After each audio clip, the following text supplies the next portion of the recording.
우리 흔히 대한민국에 가보면 병원도 요즘은 이렇게 카페처럼 이제 꾸며 놓은 곳들이 있다 그래요. 이 병원도 쉬는 곳, 뭐 대화를 나누는 곳, 뭐 아늑한 곳이라고 광고를 합니다. 그러나 여러분 정말로 죽을 병에 걸려서 사경을 헤매는 사람이 있다면 아마 그 사람은 분위기가 좋거나 뭐 아늑한 카페 같은 병원으로 가지 않을 겁니다. 생명을 살리는 최고의 의사, 명의, 최신의 의료 장비가 있는 병원을 찾아서 갈 겁니다. 요즘은 교회도 하나님의 말씀에 봉사하기보다는 세상의 경영 방식을 많이 쫓아갑니다. 어떻게 하면 교회를 카페처럼 만들까? 그래서 요즘은 한국교회 가보면 교회 안에 뭐 다방이 없는, 카페가 없는 그런 교회가 없을 정도로 아주 붐을 이룹니다. 뭐 교회를 만나기 위해서 교회를 방문해서 예배실 안에 들어가서 기도하고 뭐 교자를 만났으면 하는데 가보면은 먼저 가는 데가 교회 카페 가서 차를 마시는 게 대부분입니다. 사실 문화라고 하는 말을 우리가 굉장히 무분별하게 생각하는데 뭐 문화 선교를 한다, 문화의 눈높이를 맞춰야 된다 이런 이야기들을 많이 듣습니다만은 사실 문화라고 하는 것은 그렇게 단순한 것이 아닙니다. 문화는 복음 안에서 새로워지는 거지 복음을 문화에다가 적용하게 되면 사단이 나고 맙니다. 1960년도에 리차드 니버라고 하는 예일 대학의 뭐 미국 신학계에 또는 철학계에 도덕 철학에 뭐 엄청난 영향을 미친 분이 계십니다만은 그 리차드 니버라고 하는 분이 쓰신 책 가운데 그리스도와 문화라고 하는 지금도 뭐 베스트셀러가 돼서 뭐 신학교에서는 텍스트북으로 사용할 정도로 아주 유명한 책입니다. 그 속에서 그는 아주 유명한 말을 합니다. 복음이 문화의 순응이 돼버릴 때, 복음이 문화의 눈높이를 맞춰갈 때, 복음은 세상에 버려지고 짓밟힘을 당한다. 그게 역사적으로 1차 세계대전, 가장 대표적으로 사회 안에 가장 많은 문제들이 교회가 복음의 능력을 잃어버리고 문화의 세속화가 되어서 그 능력을 상실할 때 있었던 사건이라고 합니다.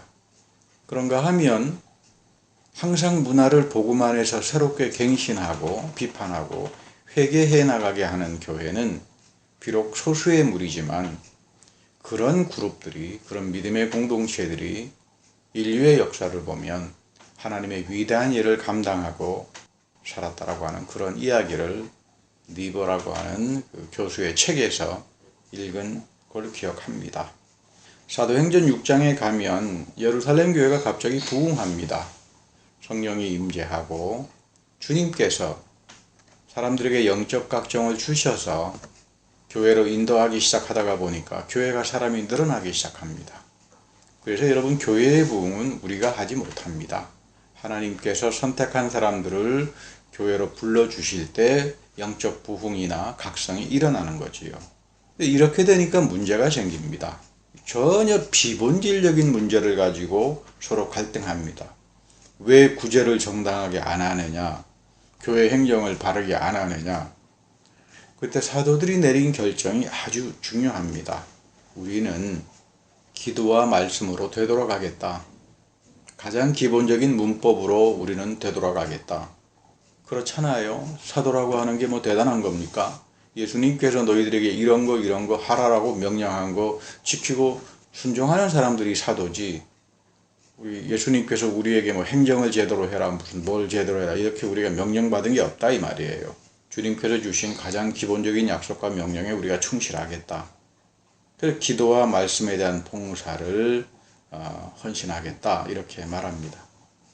여기에 보면 말씀에 대한 봉사란 말에 그리스 성경의 어원이 디아코니아라고 하는 말이 사용됩니다. 이 말은 하나님의 말씀은 우리로부터 봉사받기를 원합니다.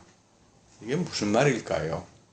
하나님 말씀을 읽고 하나님 말씀을 사랑하고 그 말씀이 주는 가치, 약속, 그 고귀함, 그거를 내 삶의 우선순위로 놓고 살아가는 것을 말씀에 대한 봉사, 말씀에 대한 디아코니아라고 이야기하는 거죠. 그러니까 여러분들이 교회 참석하면서 부엌에서 우리 성도의 교제를 위해서 하는 것만이 디아코니아가 아니라 하나님께서는 여러분들이 성경을 사랑하고 읽는 그런 것들을 말씀에 대한 봉사로, 말씀에 대한 디아코니아로 귀하게 여기신다라고 하는 그런 이야기입니다. 이렇게 하나님 말씀에 대한 봉사를 하는 사람들에게 말씀의 신령한 세계가 열립니다. 그리고 그 신령한 세계 속에서 하나님의 살아계심과 하나님의 뜻과 하나님의 능력을 체험하게 되는 거죠.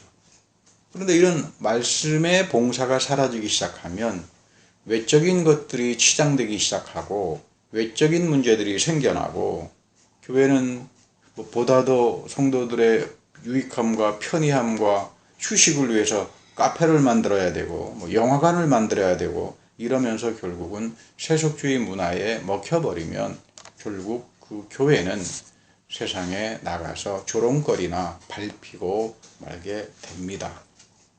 구제나 선교라고 하는 게 중요하지만 그것이 절대로 일차적인 게 아닙니다. 내가 올바른 하나님 앞에서 올바른 구제를 하려고 그래도, 내가 하나님 앞에서 바른 전도와 선교를 하려고 그래도 내가 말씀에 대한 능력과 말씀에 대한 봉사가 없이 어떻게 그거를 할 수 있겠습니까? 잘못되게 하면 그야말로 큰 재앙이 되고 말죠. 지금도 기억하고 있는 아프리카 학생이 한 말이 있습니다. 이 사람이 이런 말을 해요. 백인 선교사가 우리 땅에 들어와서 성경을 놓고 기도합시다 그랬다. 100년 전에. 그리고 우리 조상들은 기도를 했는데 눈 감고 기도하는 동안에 우리에게 남은 건 성경책 한 권밖에 없었고, 백인 선교사들은 대대로 조상 때부터 내려왔던 우리 모든 땅의 재산을 훔쳐갔습니다. 교수님은 어떻게 생각합니까? 이 부분에 대해서. 이래도 선교하라는 말을 할 수 있겠습니까? 제가 그 학생의 질문을 받고 굉장한 충격을 받은 적이 있습니다. 지금도 식민지 지배를 당연하게 여겼던 이 과거의 타락과 부패를 회개하는 교회, 소구교회에서 찾아보기 어렵습니다. 다 모르쇠로 일관합니다. 그러나 하나님은 절대로 속이지 못합니다. 반드시 하나님께서 처벌하고 심판하시기 때문입니다. 사실 구제와 선교란 이름으로 아프리카나 아시아에 들어가서 남의 귀중한 재산을 빼앗고 자기는 엄청난 선택받은 엘리트로 착각하고 복음을 모르는 사람들은 종 취급하는 것, 이것은 여러분 성경이 말하는 복음 전파나 구제나 이런 것하고는 아무런 관련이 없습니다. 바울은 이런 선교를 한 적이 없습니다. 말씀을 섬기고 기도하는 일이 바울의 선교에서도 항상 중심의 자리를 차지하고 있었죠. 세속주의 문화라고 하는 건 여러분 무서워요. 우리가 말씀에 대한 봉사로부터 떠나버리기 시작하면 하나님이 무엇을 사랑하는지 알 수가 없습니다. 나의 신앙생활이, 우리들의 교회가, 그리고 나의 인생이 복된 인생이 되려면 세상적인 화려한 것으로 치장되는 거, 그거는 전부 다 떨어지고 맙니다. 항상 말씀, 기도, 예배생활 이런 기본으로 돌아가서 본질을 지킬 줄 아는 사람들에게 인생의 축복이 있는 것이고 영광이 있는 거죠. 기독교인들은 이 소명이라고 하는 말을 자주 씁니다. 소명감으로 살아간다, 이렇게들 말하죠. 소명이라고 하는 말은 하나님이 나를 이곳으로 불러주셨다, 그 뜻이에요. 그러니까 나는 하나님의 부르심을 듣고 산다. 우리 아브라함이 이런 소명에, 하나님의 부르심에 가장 순종하면서 살았던 믿음의 대표이죠. 그러니까 믿음의 사람이라고 하는 것은 소명의식 속에 살아갑니다. 하나님이 나를 불러주신 곳에서 나는 성공한다. 그러나 하나님이 원하지 않은 곳에서 나는 성공하기를 원할 수가 없습니다. 하나님이 불러주신 곳은 여러분의 가정일 수도 있고 직장일 수도 있고, 그런가 하면 여러분들이 하는 비즈니스일 수도 있습니다. 바울은 나의 가정에서, 직장에서, 비즈니스에서 거룩한 산제사의 삶을 살라고 말합니다. 이 거룩한 산제사의 삶을 산다라고 하는 건 무엇일까? 하나님의 부르심을 가지고 살아가는 소명감의 사람들이 복되고 행복하기 위해서는 하나님 앞에서 거룩한 산제사의 삶을 살라. 예배의 삶이라고 하는 이야기예요. 오늘 우리가 드리는 이것만이 예배의 삶이 아니라 내 일터에서 내가 만나는 사람 속에서 예배의 삶의 연장으로 살아가라, 그 이야기입니다. 이걸 가리켜서 예배 이후의 예배다. 하나님의 거룩한 산제사의 삶을 살아가라, 이렇게 표현하는 겁니다. 그리스도인이 된다라고 하는 것은 하나님의 말씀에 대한 바른 응답을 가지고 사는 사람들이죠.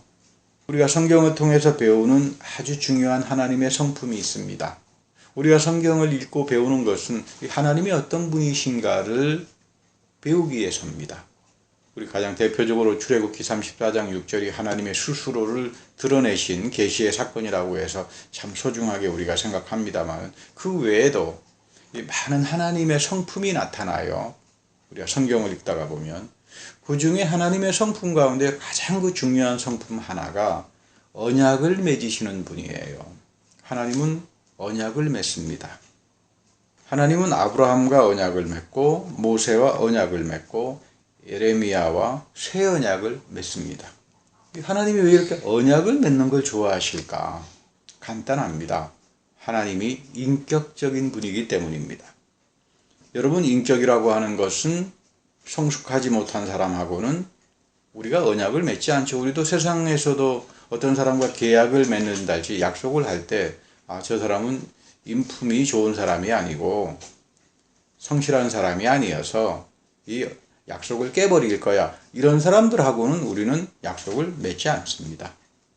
하나님께서 우리에게 언약을 맺는다라고 하는 말은 말씀 안에서, 하나님이 주신 말씀 안에서 성숙한 존재가 되어라, 하나님과 소통하는 인격적인 존재가 되어라, 이 언약을 통해서 너희들은 엄청난 축복을 받을 것이다.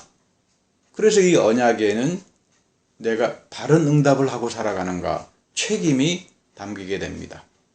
아브라함이 가장 큰 축복을 받았던 원인도 하나님이 주셨던 언약의 바른 응답, 책임, 순종, 이런 것들이 그의 삶을 복되게 한 것을 알게 됩니다.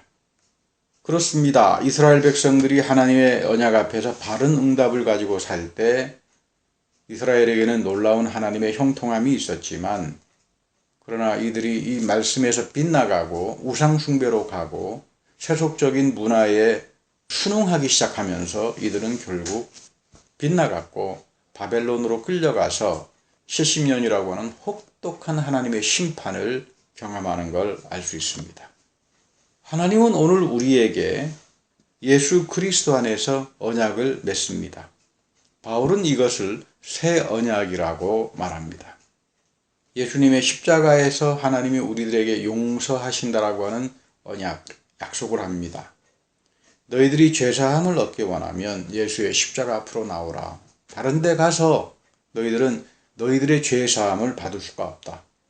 이것이 현실적으로 나의 사건이 되는 곳이 예배 현장이에요. 그러니까 이 예배 현장 속에서 죄의 용서를 체험한 사람들은 세상에 나가서 예배의 삶을 살 때 가장 먼저 용서하는 사람으로 살아가는 겁니다. 이것을 거룩한 산제사의 삶이라고 표현하는 겁니다. 이사야는 말합니다.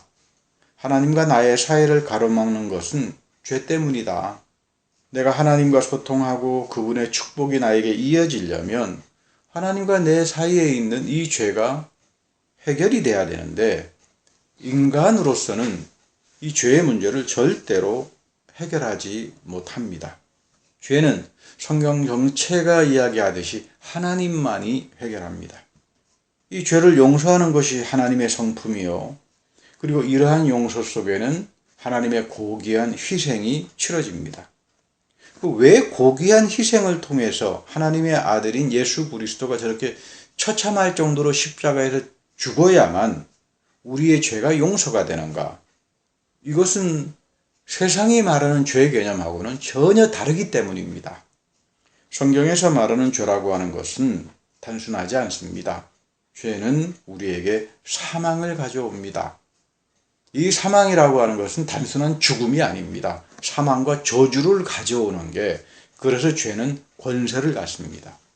죄의 싹은 사망이라 그러잖아요. 죄의 싹은 저주라 그러잖아요. 이 저주로서 온 죽음을 끊어낼 수 있는 것은 하나님밖에 없습니다.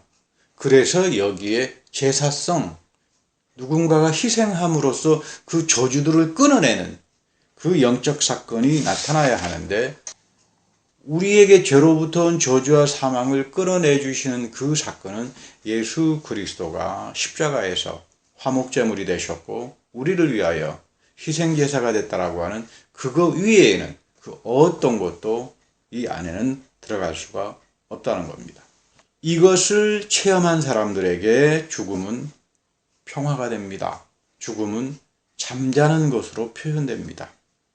예수님도 가끔 죽은 사람을 가리켜서 자고 있다, 스데반도 죽으니까 자고 있다 이렇게 말합니다마는 그건 다른 말이 아닙니다. 아, 죽으니까 잠자는구나, 그런 말이 아니죠. 아담의 죄로 인해서 들어온 죽음, 나의 죄로 인해서 나를 지배해오는 저주, 3대째까지 내려가는 이 처참한 죽음들, 이것들이 끊어져서 하나님의 새로운 생명이 나에게 들어올 때 영원한 생명을 얻는 건데, 이것을 우리는 구원의 첫 번째 의미, 죄사함이라고 이야기하는 겁니다. 당신은 구원을 받았습니까? 하는 말은 너는 신령과 진정으로 예배를 드리느냐, 그리고 하나님으로 도는 말씀과 성령을 통해서 죄사함의 은혜를 받고 살아가느냐, 너에게는 이제 저주로서의 너에게 왔던 3대째까지 내려왔던 이 처참한 저주와 사망에서부터 끊겨졌느냐, 너 안에 새로운 영원한 생명이 살고 있느냐, 이것을 우리는 구원의 현재성이라고 이야기하고, 그래서 너는 구원을 받았느냐, 구원을 체험하고 있느냐, 이렇게 물어보는 겁니다. 그래서 어떤 분이 목사님, 더 이상 나는 죄나 회개에 대해서는 듣고 싶지 않습니다, 더 이상 말하지 마십시오, 이렇게 되니까 교회가 복음의 본질적인 능력과 말씀에 대한 봉사를 배우지 못하게 되면 교회는 결국 세상적인 것으로 치장되고 카페처럼 되어가고 온갖 오락실과 놀이터가 들어오기 시작하고, 결국 이런 교회는 세상으로부터 밟혀버리고 교인들의 삶은 무능해지고 영적으로 피폐해버리고 말게 되는 겁니다. 두 번째, 이 성경의 진리는 십자가로 끝나는 것이 아니라 부활로 완성됩니다. 하나님은 부활을 통해서 생명의 언약을 맺습니다. 죄사함의 은총을 입은 사람에게 하나님은 부활의 생명으로 인쳐주십니다. 나를 인쳤다. 하나님의 자녀라고 하는 말은 성령의 인치심을 입었다, 이렇게 표현하는데, 이 하나님께서 나를 생명으로 인쳐주셨다라고 하는 말은 뭐냐 하면, 하나님께서 지금 살아계신 부활의 생명인 그리스도로 내 삶을 인쳐주셨다, 이렇게 말합니다. 이렇게 생명으로 인쳐진 사람들이 내 영혼이 사로잡히게 되는 거고, 주님을 위해서 헌신하고 복음을 전하면서 거룩한 산제사의 삶을 살아가게 된다는 그런 이야기죠. 그래서 바울은 죄사함의 은총을 예배 속에서 경험하는 너희들에게 이제는 거룩한 산제사의 삶을 살아가라, 이렇게 말합니다. 내가 능력을 받았으면, 권능을 받았으면 여러분 그거는 행사해야 되겠죠. 나에게는 또는 여러분들에게는 굉장히 귀중하고 많은 하나님이 주신 축복과 권능과 은사들이 있는데 그걸 하나도 사용하지 못하고 예배 이후의 예배의 삶, 복음을 전하고 하나님을 증거하고 이런 능력 있는 삶을 사용하지 못하는 삶이 있다면 그것 또한 참 어리석은 일일 겁니다. 왜냐하면 우리가 복음을 통해서 복음의 능력이 발휘되어서 나에게 축복으로 이어지는 것은 실행입니다. 내 삶에서 체득이 되고 내 삶에서 그 능력이 나타나고, 그럴 때 우리의 삶이 복된 삶이 된다는 그런 이야기죠. 하나님과 나의 사이에 가로막았던 죄의 저주가 깨어져 나가는 사람들, 바로 여러분들과 같은 사람들, 이런 사람들을 향해서 예수님께서 하는 이야기가 기도하라, 이렇게 말합니다. 이런 사람들에게 하나님은 응답하고 이루어줍니다. 나에게 죄사함의 문제가 해결되지 않은 사람들이 백날 하나님 앞에 기도해봐야 여러분 그 소통이 되겠습니까? 너와 내 사이가 죄로 가로막혀 있는데 가장 기본적인 영적인 죄사함의 구원을 경험하지 못한 사람들이 기도를 아무리 오랜 시간을 하고 통성을 하고 한들 그게 무슨 상관이 있겠어요? 기도도 우리가 이제는 성경에서 가르치는 내용에 따라서 하는 훈련을 좀 해야 합니다. 기도도 배우는 거예요. 그래서 예수님께서 기도를 가르치시잖아요. 그것이 가장 유명한 주님의 기도잖아요. 주의 기도입니다. 우리가 기도를 배우려면 주님의 기도, 주의 기도를 항상 들여다봐야 합니다. 그 내용이 굉장한 내용을 담고 있잖아요. 그래서 우리의 기도도 그 주님이 가르치신 기도 내용에 합당하면서 갈 수 있어야 합니다. 오늘 바울은 경건은 우리 모든 삶에 유익하다고 말합니다. 경건이라고 하는 건 무엇일까? 성경은 하나님이 거룩하니까 너희도 거룩하라라고 말합니다. 그러나 우리 인간은 거룩할 수가 없습니다. 하나님의 거룩을 흉내낼 수조차도 없습니다. 그러나 하나님께서 죄사함을 통해서 나를 의롭게 여겨주시면 하나님의 의로움이 나의 믿음의 법을 통해서 들어오기 시작하면 하나님이 내가 하는 행함, 내가 하는 실행을 의롭게 여겨주시고 하나님이 그것을 거룩하게 여겨주시게 됩니다. 여기서부터 비로소 우리는 하나님 앞에서 경건한 삶을 살아갈 수 있게 된다는 그런 이야기겠죠. 경건의 대표가 요셉입니다. 요셉은 어디에 있든지 내가 하나님 앞에 서 있다. 이런 자세를 가지고 살았습니다. 어디에 있든지 간에 하나님이 내 중심을 보신다. 내가 무슨 오해를 당하든 사람들에게 핍박을 당하든 하나님이 내 중심을 하시고 내가 하나님 앞에서 정직하게 살아가면 그걸로 충분한 것이다. 이것이 요셉의 경건 의식입니다. 그래서 요셉에게는 무슨 거짓이나 의심하거나 두 마음을 품거나 무슨 술수를 굴리거나 이런 것을 전혀 찾아볼 수가 없습니다. 하나님 앞에서 신실했고 하나님이 하신 약속과 언약을 끝까지 붙들고 살았습니다. 이것이 거룩한 산제사의 삶을 살아가는 예가 되는 겁니다. 그래서 하나님께서 요셉의 인생을 넘치게 해주시잖아요. 이것이 단순히 여러분 요셉의 삶뿐만이겠습니까? 하나님은 살아계신 하나님은 여러분들의 삶도 이렇게 살기를 원하기 때문에 언약을 주시는 거예요. 예수 안에서 새 언약을 주십니다. 게으르지 마라. 이 언약에 책임적으로 응답하고 실행하면서 내가 너희에게 언약을 통해서 부어주신 능력과 약속들을 실행하면서 옮기면서 살아가라. 거룩한 산제사의 삶을 살아가라. 내가 너를 거룩하게 할 것이고 내가 너를 경건하게 할 것이고 내가 너 인생을 차고 넘치는 복으로 인도할 거다. 그런데 여기에 내가 게으르고 여기에 내가 바른 응답을 가지고 살지 못한다면 우리 모두는 다 바벨론에 끌려가서 70년의 고생을 했던 그 비참했던 이스라엘 백성하고 다를 바가 없는 존재가 돼버리고 맙니다. 요한복음 14장 5절과 6절에 가보면 도마가 예수님에게 묻는 말이 있지요. 주님 어디로 가십니까? 그때 주님이 대답합니다. 내가 길이요 진리요 생명이다. 사실 가만히 보면 동문서답 같아요.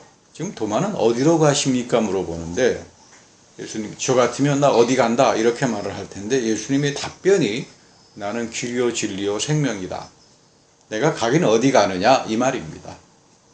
그러니까 이렇게 서로가 소통이 안 됩니다. 꼼꼼히 복음서를 읽어보면 예수님하고 제자들 가운데에 소통되는 경우가 거의 없습니다. 그 왜 그럴까? 무식해서 그럴까? 못 배워서 그럴까? 아닙니다. 예수님을 쫓아갔던 제자들의 삶 속에는 자기 욕심, 자기 유익으로 가득 차 있었습니다. 그러니까 내가 저 예수님을 믿어서 한 자리 해야지, 내가 저 예수님 얻어가지 뭘 해야지 이런 생각으로 가득 차 있었기 때문에 그 놀라운 하늘의 생명의 축복의 말씀이 이 자들에게 들어갈 수가 없고 귀가 다 막혀버리고 맙니다. 예수님은 말씀합니다. 나를 거치지 않고는 아버지께로 가지 못한다. 예수 안에 나타난 하나님의 새 언약, 죄사함의 십자가와 나를 생명의 능력으로 인도와서 영적 각성을 일으키는 부활의 생명이 없이는 아무도 하나님께 가지 못한다 그 말이에요. 예수 안에서 길을 발견하는 겁니다. 예수 안에서 길을 발견하는 것, 이것이 새 언약의 복음이요 이것을 깨우치는 거죠. 그러니까 여러분 새 언약을 모르면 복음이 무엇인지도 모르고 구원이 무엇인지도 모르고 축복이 무엇인지도 모르고 바울이 목숨을 지키고 가르쳤던 새 언약의 복음이 무엇인지 아무것도 알 수 없게 됩니다. 예수님 안에는 죄사함이라고 하는 용서의 길이 있습니다. 나를 하나님 앞에서 경건하게 여겨주시는 부활의 생명의 길이 있습니다. 예수님의 가장 아름다운 기도는 십자가에서 하나님 저들이 지금 무슨 일을 하고 있는지를 모릅니다. 용서해 주십시오. 용서의 기도입니다. 여러분 기독교의 가장 위대한 사랑이라고 하는 것은 용서하는 겁니다.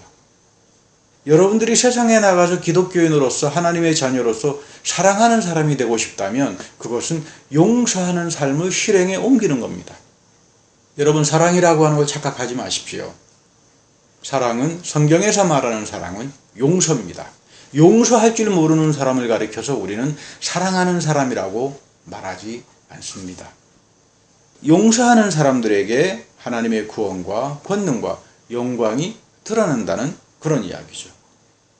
그리고 이러한 새 언약은 예배를 통해서 세상 마지막까지 이어집니다. 그래서 바울은 고린도전서 11장에서 성만찬을 세상 끝날 때까지 지키고 행해야 되는데, 그 이유는 뭐냐면 예수님이 성만찬은 우리와 맺은 새 언약이라고 말을 하기 때문입니다. 이 중요합니다. 여러분, 내가 세례를 받는다, 성만찬에 참여한다라고 하는 것을 여러분 우습게 생각하지 마세요. 예수님이 하신 명령이에요. 그러니까 세례와 성만찬의 배후에는 살아계신 그리스도가 계시는 겁니다. 이 그리스도가 이 약속을 우리에게 인쳐주시고 세상 끝날까지 지키면서 행하고 예배 이후의 예배, 거룩한 산제사의 삶을 살아가는 사람들에게 권능과 능력으로 채워주신다라고 하는 그 이야기입니다. 하나님의 손에 붙들려 사는 사람들, 그런 사람들은 과연 어떤 사람들일까? 우리 모두는 다 하나님의 손에 붙들려서 쓰임받기를 원합니다. 그러나 모두가 다 하나님의 손에 붙들려 쓰임받지 않습니다. 하나님은 경건한 사람을 찾습니다. 그래서 하나님은 예배도 신령과 진정으로 경건한 마음을 가지고 드리는 그런 사람을 찾지, 예배 속에서 두 마음을 품고 의심을 가지고 있는 사람들을 하나님은 찾지 않는다는 그런 이야기예요. 영적으로 나태하고 게으른 사람을 하나님은 사용하지 않습니다. 하나님이 사용하고 놀라운 능력을 일으키는 사람들은 믿음과 경건의 사람들입니다. 이 믿음과 경건은 활동이잖아요. 사랑의 활동이잖아요.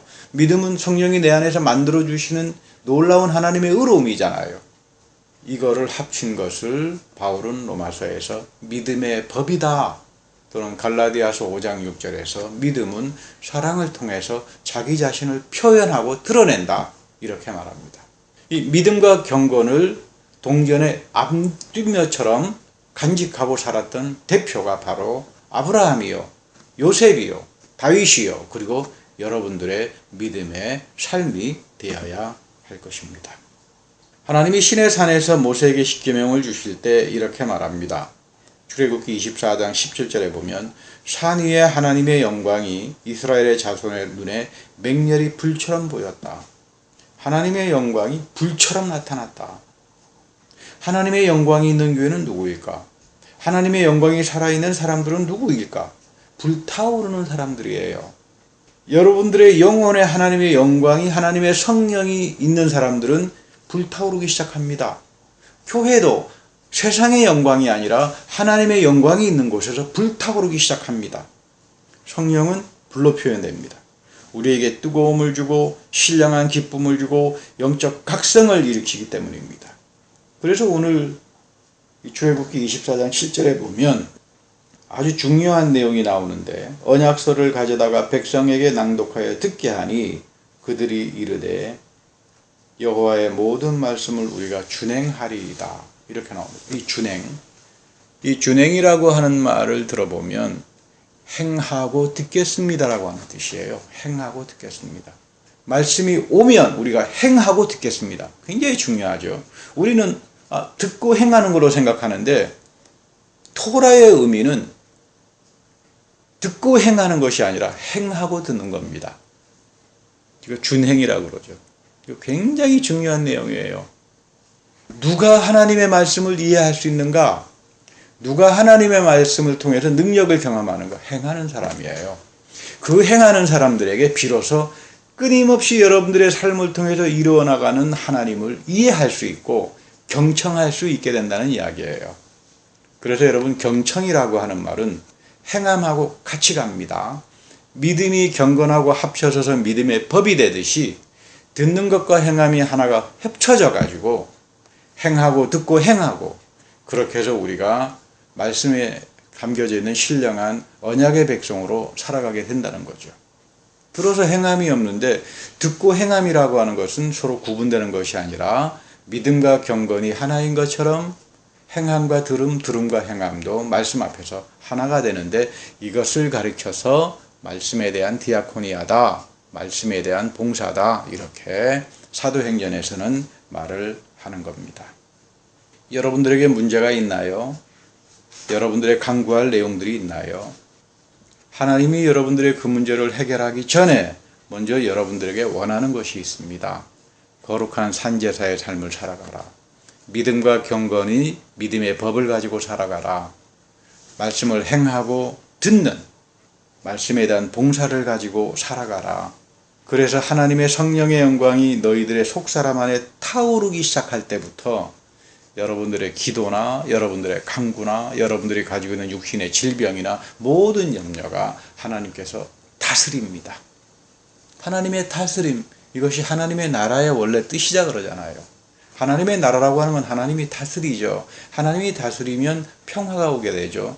여호와 샬롬, 하나님의 평강, 그것이 다시 말하면 하나님이 내 삶을 다스리고 있다. 여러분들은 왜 기도합니까? 우리는 왜 기도합니까? 성경에서 왜 기도하라 그럽니까? 하나님께서 말씀을 붙들고 성령의 능력 안에서 하는 기도하는 사람들에게 평화로 다스리겠다, 해결해 주시겠다, 그 말이에요. 나를 해결해 주시기 때문에 하나님은 나에게 만왕의 왕이 되는 겁니다.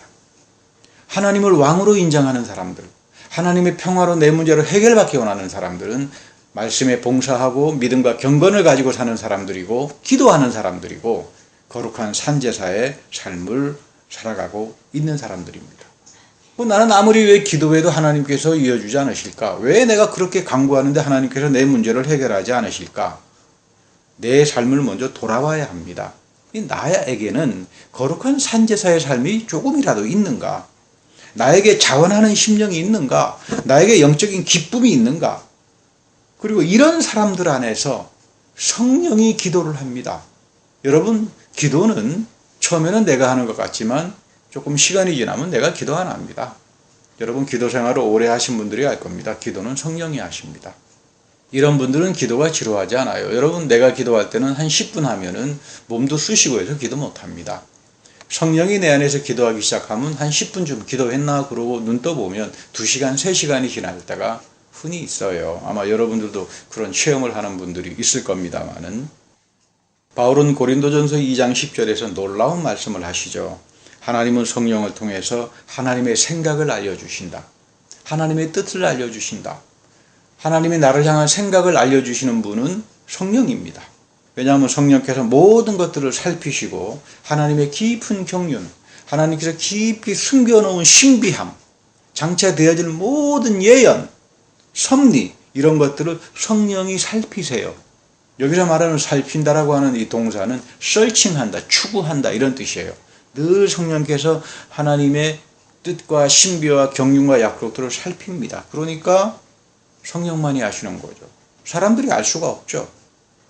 경륜이라고 하는 말은 하나님이 세상을 다스리고 평화로 다스리고 문제를 해결하고 하나님이 나의 삶의 문제에 능력을 주시고 다스려가는 방식들을 말하는 거죠. 그러니까 여러분, 우리가 항상 성령을 향해서 간구하는 수밖에 없어요. 성령 충만해야 되는 이유가 바로 여기 있습니다. 성령 충만하지 않으면 하나님의 깊은 경륜, 하나님께서 다스리심, 하나님께서 나의 문제를 해결하는 이 모든 것들을 알 수가 없기 때문입니다. 그러면 누가 성령이 내 안에서 탄식을 하는 기도를 하는가? 거룩한 산제사의 삶을 사는 사람들이죠. 경건한 사람들이죠. 이런 사람들에서 성령께서 오셔서 나는 하나님께서 지금 나를 향한 뜻을 모르겠습니다. 하나님의 깊은 경륜을 제가 알 수가 없습니다. 그러니까 성령께서 나를 위해서 정당하게 간구할 수 있도록 도와주십시오. 이런 기도를 하는 겁니다. 그러니까 여러분들이 문제를 해결받고 싶으면 하나님이 여러분들의 문제를 해결하기를 원하십니까? 여러분들의 가정에, 내 육신적인 질병에 이 모든 것들이 하나님이 다스리기를 원하신다면 먼저 성령을 향해서 간구해야 되고 성령이 내 안에서 기도할 수 있도록 항상 성령 충만함을 사모해야 합니다. 성령이 내 안에서 기도할 때 비로소 우리는 하나님의 뜻과 그분의 음성을 듣는 자리로 가게 되고, 그때 하나님이 나를 평강으로 다스리고 내가 가지고 있었던 질병, 오랜 인생의 염려, 해결되지 않은 모든 문제들이 넘치게 해주시는 하나님의 능력 안에서 하나씩 하나씩 해결하게 되는데, 이 성령의 기도를 누가 하는가? 거룩한 산제사의 삶을 사는 경건한 사람들입니다. 그래서 이 경건의 비밀이 크다라고 말하는데, 바울은 바로 이 내 안에 사는 성령의 기도를 방언 기도라고 말하는 겁니다. 저는 여러분들이 모두가 다 이런 방언의 은사를 받았으면 좋겠어요. 이 방언의 은사가 너무나 아름답고 너무나 신령하고 너무나 깊기 때문에 나는 여러분들이 이러한 성령의 기도, 이러한 방언의 기도를 통해서 정말 하나님이 내 삶을 다스려 주시고, 하나님께서, 예수님께서는 내 이름으로 간구하라 내가 모든 것들을 다 이루시겠다라고 하는 그 능력에 도달하기 바랍니다. 우리 알렉산더 대왕의 이야기 가운데 이런 글이 하나 있습니다. 알렉산더는 세계를 제패했지만 부러운 게 없는 사람이었지만, 가장 알렉산더가 부러워했던 것은 솔로몬의 지혜입니다. 물론 알렉산더 대왕은 당대 최고의 철학자가 자기의 선생이었습니다. 아리스토텔레스라고 하는 사람이죠. 지금까지도 아리스토텔레스라고 하는 사람의 철학은 인문학계에 굉장한 영향을 미치고 영향을 주기도 합니다만은, 그런데 알렉산더는 아리스토텔레스로부터 지혜를 배우지 못했어요.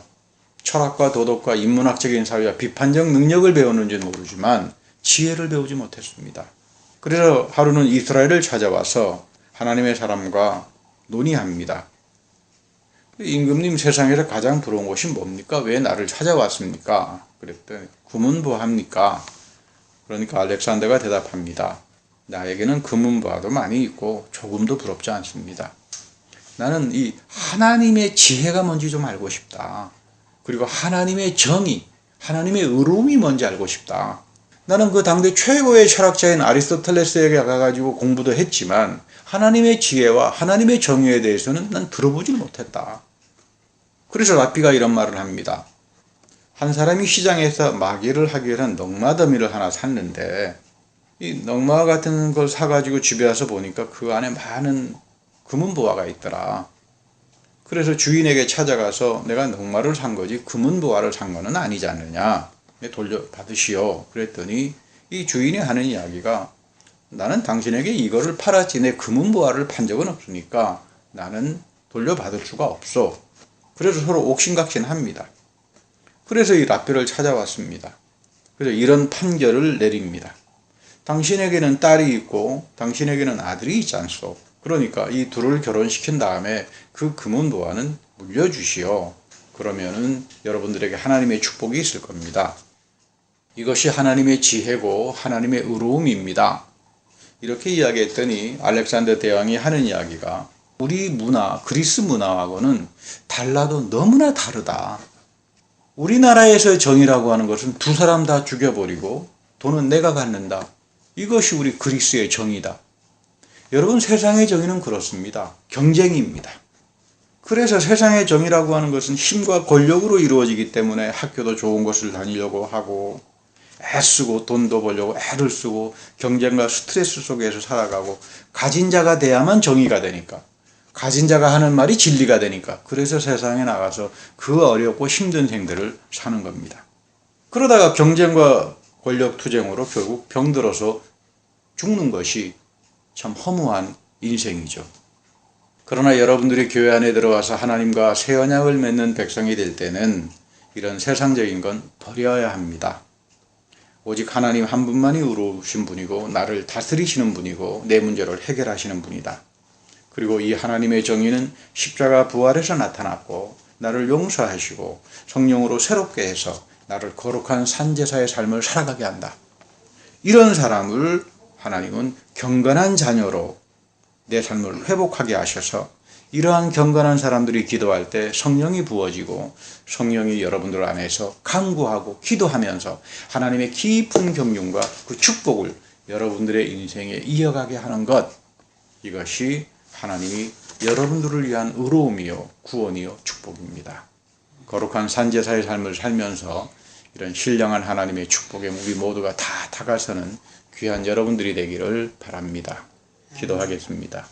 사랑과 은혜 하나님, 우리의 연약함을 아시고 또한 우리가 늘 넘어지기도 쉽고 유혹받기도 쉽지만 우리가 한 가지 분명한 것은 예수 그리스도 안에서 우리가 하나님의 새 언약을 맺은 사람들이요, 주님께서 우리를 십자가 부활로 인쳐주셨고 우리에게 세상 끝까지 이루어가는 성만찬의 예배를 통해서 말씀 안에서 죄의 용서를 경험할 뿐만 아니라 부활의 능력을 가지고 세상에 나가 살면서 거룩한 산제사의 삶을 살아가게 하고 성령을 부어줍니다. 하나님, 오늘 우리가 이 경건한 삶 안에서 믿음의 법을 지키고 살아가게 하시고 행하고 들으며 듣고 행하며 그 주님의 새 언약이 우리의 삶에 이어져서 수천 대에 이르는 하나님의 축복이 오늘 이 경건한 마음을 가지고 거룩한 산제사의 삶을 살려고 하는 자들에게 성령을 부어주셔서 늘 성령이 이분들의 기도를